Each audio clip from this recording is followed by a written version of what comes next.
What else are you hearing from the palace tonight about Princess Catherine's condition? Not to mention the timing of this announcement. The crisis began in the quietest room of all, a child's bedroom. Behind a closet door no one was supposed to question. Catherine entered expecting routine, but within seconds, her entire face changed. What she found was not misplaced clothing, not a harmless object, not palace clutter. It was a hidden camera tucked where Prince Louis should have been safest, and from that moment, Windsor stopped breathing. Before we go deeper into what this really means for the royal family, make sure to subscribe so you don't miss a single update. Catherine had only stepped into Louis's room because something felt wrong. One closet door sat slightly open, a small detail most people would have missed, but she knew that room too well. The nursery staff kept everything exact, folded, placed, and checked with the kind of careful order expected around a royal child. Royal household security, meaning the official system designed to protect family spaces, staff movement, and private rooms, existed to make moments like this impossible. Yet Catherine moved closer, her unease sharpening with every breath, because motherhood notices what procedure ignores. Then she saw it. Hidden deep inside the closet, angled toward the private part of the room, sat the device that turned a normal morning into a palace emergency. Catherine froze first. Then horror took over. This was not simply a broken rule, not a mistake on a checklist, not something that could be softened by palace language. This was Louis's bedroom. This was the one place where a child should never feel watched, never feel exposed, never become part of someone else's secret. She reached for the object carefully, wrapped it in cloth, and held it away from herself, as if even touching it carried betrayal. When William arrived, the prince did not shout. That made it worse. He looked at the device in Catherine's hand, looked toward the closet, then back at her face, and his anger went cold. William asked one question: who had been in this room? No one answered quickly enough. A senior protection officer entered moments later, took one look, and confirmed what everyone feared. The hidden camera was not registered, not approved, and not connected to any official royal system. Catherine heard the words, but her eyes stayed fixed on the closet, because the explanation did not matter as much as the violation. Louis had been placed in danger inside the walls built to protect him. The silence after that confirmation felt heavier than any alarm. Charles was told within minutes. The king listened, heard Louis's name, and stopped speaking. That silence moved through Windsor like a warning. Palace crisis no longer meant reputation, headlines, or protocol. It meant a child's safety had been crossed. And as Catherine stood between fear and fury, one darker question began to rise above everything else. Who had access to that room before she opened the closet? In every royal crisis, there is a public version and a private wound. This time, the wound had a child's name attached to it. Catherine was not standing as a future queen.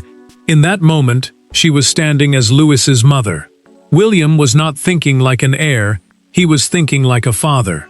And Charles was forced to confront the nightmare every monarch fears: danger inside the walls. Catherine tried to hold herself together, but everyone near her could feel the break forming beneath the surface. Louis's bedroom was not just another room inside a grand royal home.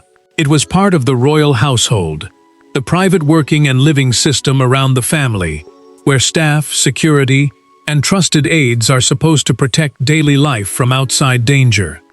That was why the discovery cut so deeply. The hidden camera had not been found in a hallway, a public room, or a ceremonial space. It had been found where a child slept, played, and trusted the walls around him. Catherine understood that instantly, and the mother in her moved faster than any palace rule. William understood something else just as quickly. If Louis's room had been compromised, then George and Charlotte could no longer be treated as safe by assumption. The prince looked at the security team and did not waste words. He placed one hand on the back of a chair, gripped it hard, and told them every access log would be examined, every entry checked, every staff movement questioned. Access logs, in simple terms, are written or digital records showing who entered a protected area and when. William knew those records mattered, because the person responsible had not simply crossed a line. They had crossed it with knowledge. Catherine's voice stayed low, but it tightened when she asked who had last entered Lewis's room before the device was found. No one answered fast enough. That silence wounded her more than any confession could have. She looked from one face to another, searching for certainty, but finding only fear.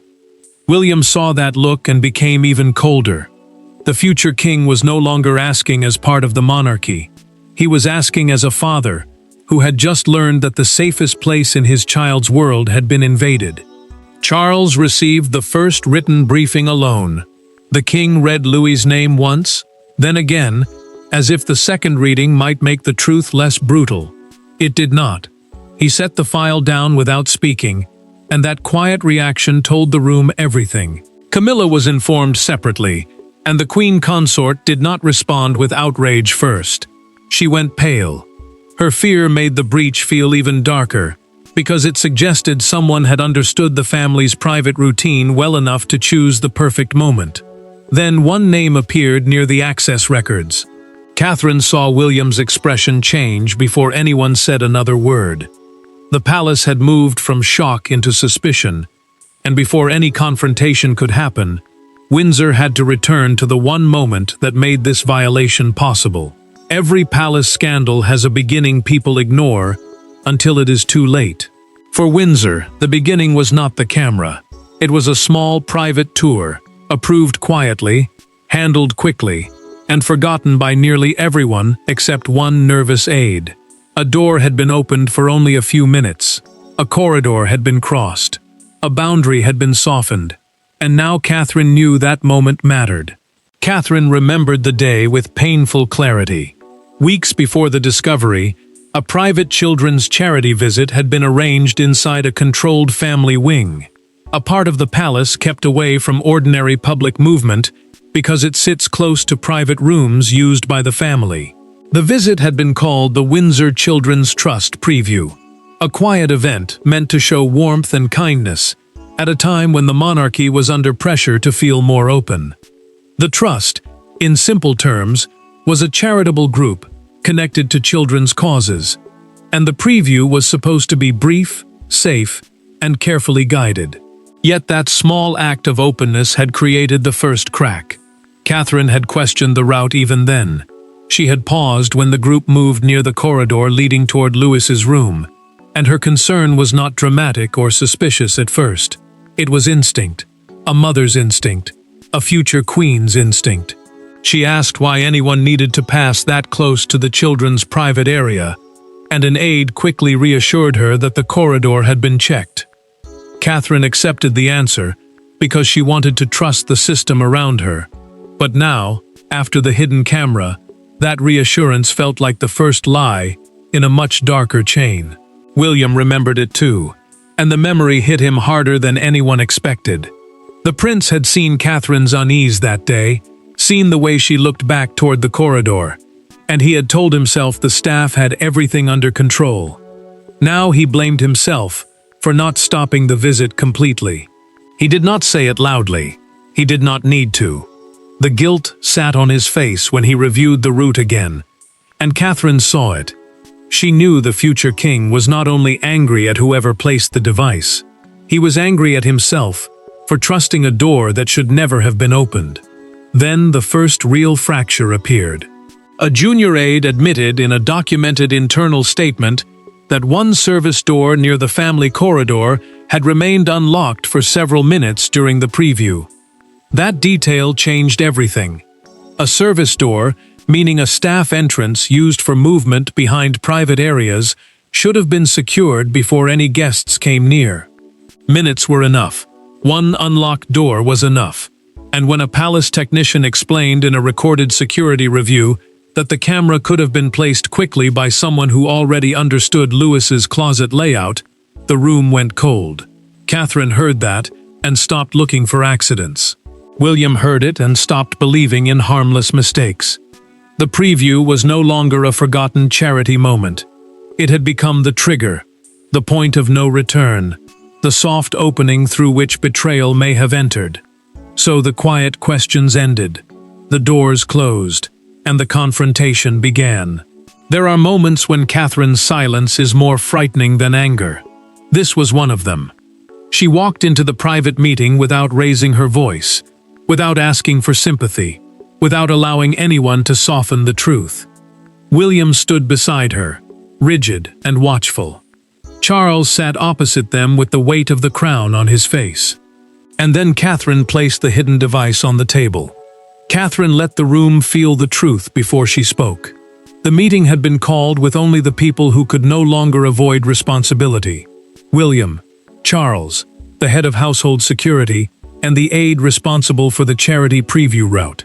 Household security, in plain terms, means the palace team trusted to control access, protect private rooms, and decide who can move near the family's most sensitive spaces. That mattered because Louis's bedroom was not a public corridor. It was not a room for guests, tours, or careless movement. It was a child's private space, and Catherine made that point without needing to raise her voice. William watched the aide closely. The prince did not interrupt at first, and that silence made the aide even more uneasy. Catherine asked one direct question. Why was the corridor opened? The aide tried to explain timing, confusion, staff pressure, and the need to keep the Windsor Children's Trust preview moving smoothly. But every word sounded smaller than the violation on the table. The preview had been meant to show warmth, to prove the monarchy could open its doors with kindness. Instead, that small opening had become the possible path into Louis's room. Catherine heard the explanation and did not blink. Charles tried to hold the room together. The king understood that panic would damage the investigation, but calm became almost impossible when Catherine said Louis's name. His face changed. For a moment, the monarch looked less like the ruler of an ancient institution and more like a grandfather forced to hear that a child had been watched by someone unseen. Catherine saw that crack in him, and William saw it too. But pain was not enough now. Someone had to answer. Someone had to carry the blame. Then the head of security spoke. In a recorded internal review prepared for the king, he confirmed the device had no palace registration mark, no installation record, and no authorized purpose. A registration mark, meaning an official identification code placed on approved security equipment, should have shown instantly if the object belonged to the palace system. There was none. The hidden camera did not belong. It had been placed outside the rules, outside approval, and outside trust. William's expression hardened when the second shock came. The access review showed a missing 15-minute window during the day of the Windsor Children's Trust preview. 15 minutes. Long enough for a person to slip away. Long enough for a door to be used. Long enough for the safest room in a child's world to become a target. Catherine looked from the report to the people around the table, and the old palace language suddenly felt useless. Catherine stood before anyone could close the meeting with polite words. She told Charles that control over her children's security could no longer rest in old palace hands. William stayed beside her, silent but absolute. The king did not answer immediately because he knew her demand would shake more than one department. It would challenge the power structure protecting tradition more fiercely than people. Behind every palace crisis sits a quieter war, the war over who gets to decide. Catherine wanted action. William wanted authority. Charles wanted order, before panic consumed the monarchy. But the old machinery of the palace moved slowly, almost defensively, as if procedure mattered more than a child's fear. That hesitation became the next wound, and Catherine saw it immediately. Catherine listened while officials tried to wrap terror in polite language.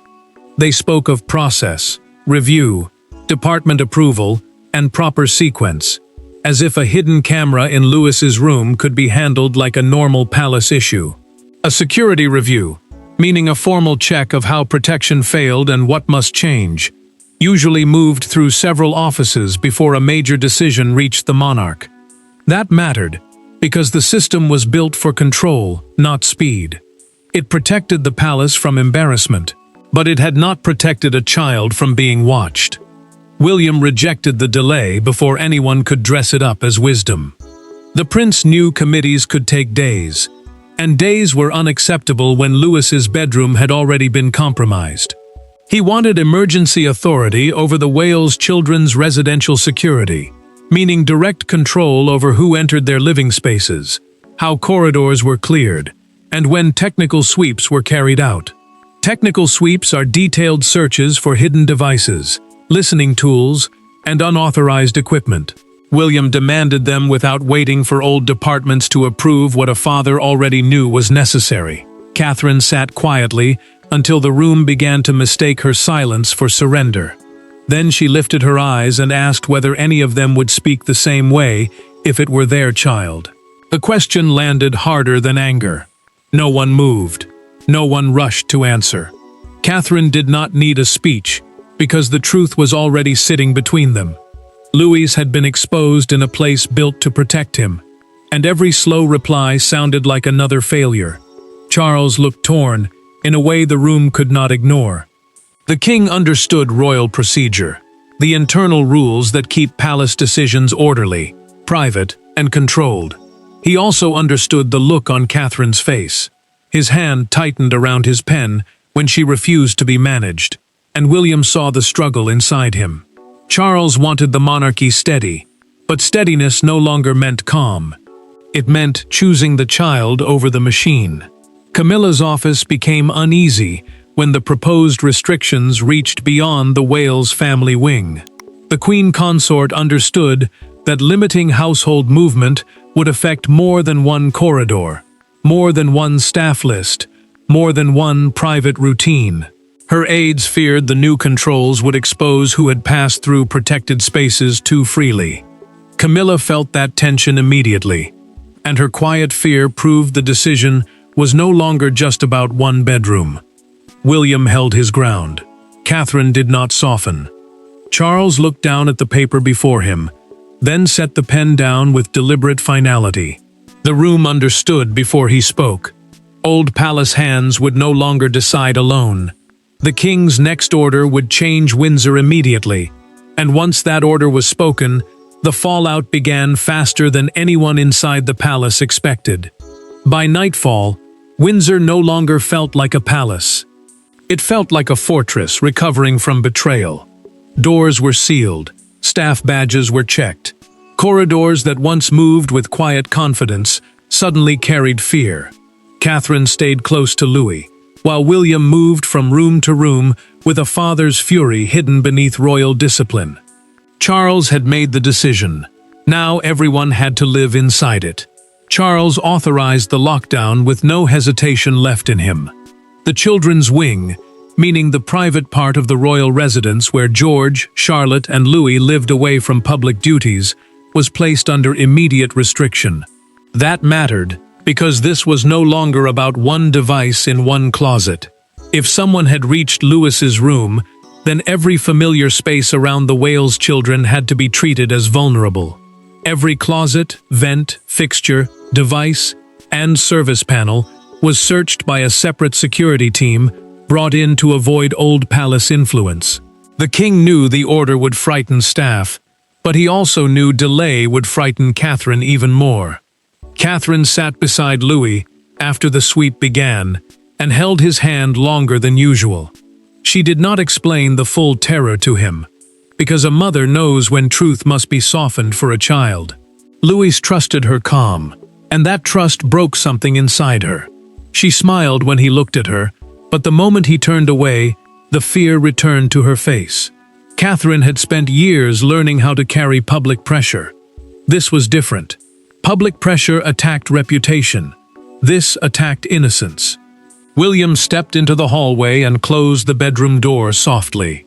The prince waited until Louis could not hear him, and then the control finally cracked. His anger was not loud. It was sharper than that. He demanded confirmation that every person removed from duty would remain away from the children's spaces until the access records were finished. Access records, in simple terms, show who entered protected areas and when they entered them. William understood why they mattered now. A child's bedroom had been targeted, and the person responsible had moved through Windsor with confidence. Then the technician delivered the detail that changed the room again. In a recorded security note prepared for Charles, he explained that the camera showed signs of recent placement. It had not been sitting there for months. It may have been there for days. Catherine heard that and felt the fear become more immediate. William heard it and turned completely still. Days meant someone had known the routine. Days meant someone had waited for Lewis's room to be empty.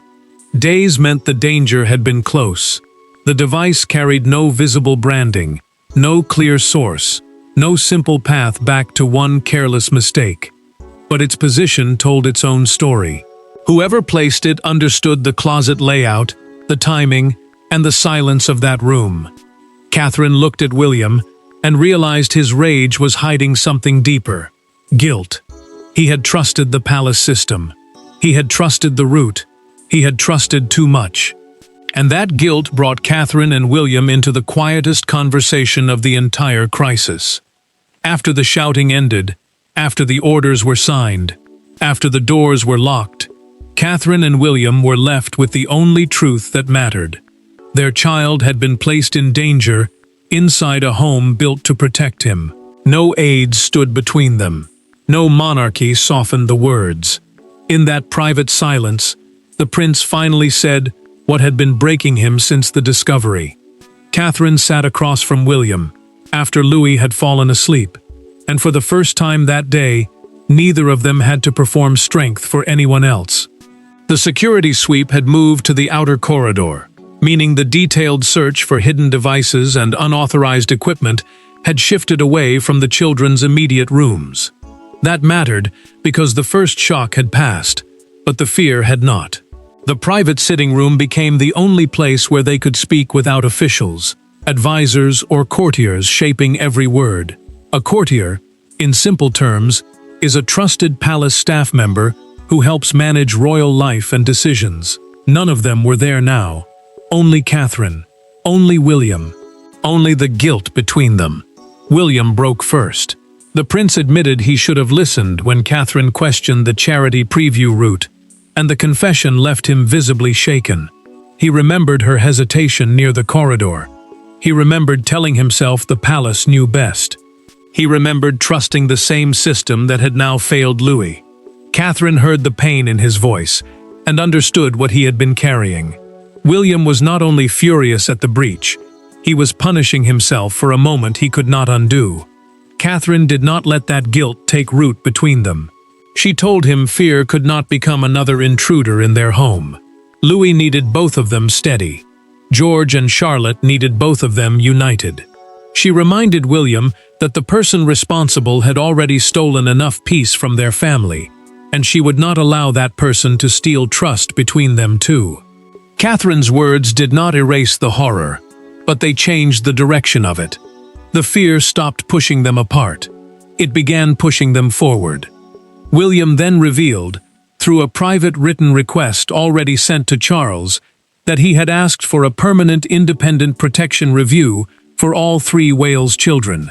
An independent protection review means an outside security assessment, separate from the slower palace departments, designed to find weaknesses without protecting anyone's pride. Catherine understood why that mattered. The old system had moved carefully, but careful had not been enough. William had bypassed the slowest channels, because a father does not wait for permission when his children are exposed.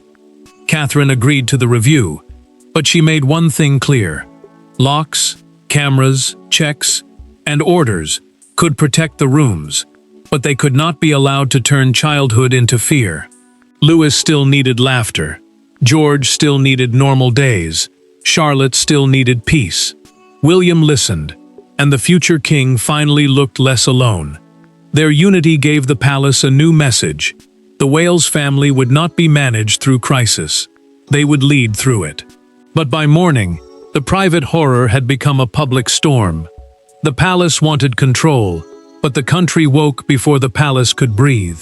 By dawn, the story had broken across Britain with a force no statement could soften. This was not a debate about protocol, titles, funding, or royal image. It was about a child's bedroom.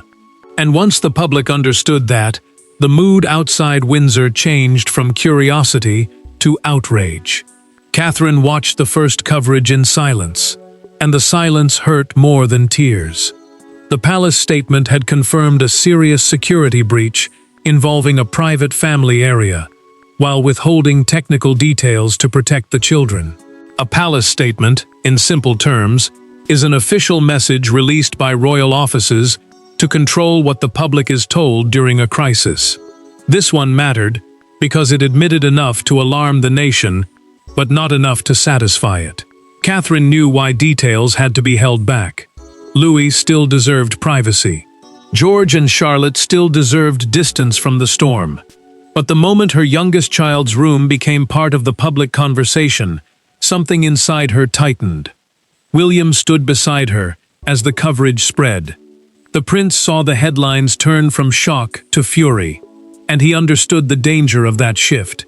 Public sympathy could protect the family, but public anger could also force the palace into decisions before the investigation was complete. Still, William did not retreat. He and Catherine were named as personally overseeing the new protections, making it clear the Wales family would not leave their children's safety entirely to palace tradition. That mattered because the old system had already failed once, and once was enough. Charles felt the weight from a different direction. The king was not being judged by ceremony now, or speeches, or old symbols of monarchy. He was being judged by a brutal question. Could the crown protect its youngest members inside its own walls? The crown, meaning the monarchy as an institution rather than just one person, suddenly looked vulnerable in a way no public scandal had managed before. Charles knew the answer could not be wrapped in dignity. It had to be proven through action. Then one image captured the national mood. A major morning front page showed Windsor's gates beneath the stark headline, "Who entered the child's room?" That single line cut through every polished explanation. Outside Kensington Palace, a small crowd gathered with flowers and handwritten notes for Louis. The gesture was quiet, but powerful. Strangers did not come for politics. They came because a child had been frightened without even knowing it. Catherine saw the notes later and struggled to speak. William read one message twice, then folded it carefully instead of handing it away.